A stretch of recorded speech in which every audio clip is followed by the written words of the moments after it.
In this video, I'm going to show you 5 simple steps to learn your first 360. Before we start, you need to have a strong base. You have to have at least 10 pull-ups to develop the needed grip strength and power. This is what happens when you don't have the required pull strength. I got this! The most important thing is to have a strong swing. It's important to have a strong swing to have enough height for the rotation. So the first step is learning the leg motion. And it looks like this. Ballerina cappuccina. So basically what you need to do is grab the bar, you swing for a bit, and then on your upswing, what you do is you twist your legs and then twist them to the opposite direction. What this does, it generates enough power for the rotation. Another quick point is using your hips to have a better rotation. It's not really about the legs, it's more about the hip. You see how I go sideways? That's what you should be doing. So like I was saying, the motion is in the hips. What you should be doing is thinking about twisting your hips while twisting your legs also. So it looks like this. I'm twisting my hips and my legs in the same time. Step 2 is gaining height. What you need to do is take a little bit of swing and pull yourself while your arms are straight. So I take a little bit of swing and then here I pull up to gain height. So if you have succeeded the 2 previous steps, you're ready for step number 3.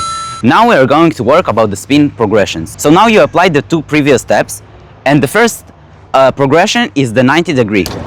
I twist my legs, pull the bar, and land 90 degrees, which basically means I'm going sideways. Then when you get more confident, you can start moving to the 180 degrees. But before that, you have to tuck your hands to get a faster spin. So now we do the same thing. I jump, twist my legs, pull the bar, and land. I tuck my hands and I land 180. So now what you should be doing is every time spin a little bit more until you get the full rotation, which is the 360. In order to do the full rotation, what you need to do is the same thing, but now you gotta add a little bit more power. So I take a little bit of swing and then I twist my legs and pull. I take my hands, I pull harder and I take a little bit more swing. Okay, so once you do the full rotation, step 4 is adding a little bit more power and swing in order to touch the bar. And for this step, I'm actually going to change my grips because it's more convenient for me, but I'm going to talk about the different grips in another video. As you can see on my first attempt, I don't touch the bar, and then every attempt I get closer and eventually touch the bar.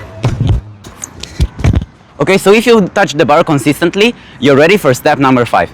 This is the easiest step because all you gotta do is take a bit more power, swing, pull harder, and commit. Hell no, man. Another thing is you have to attempt the element a lot of times.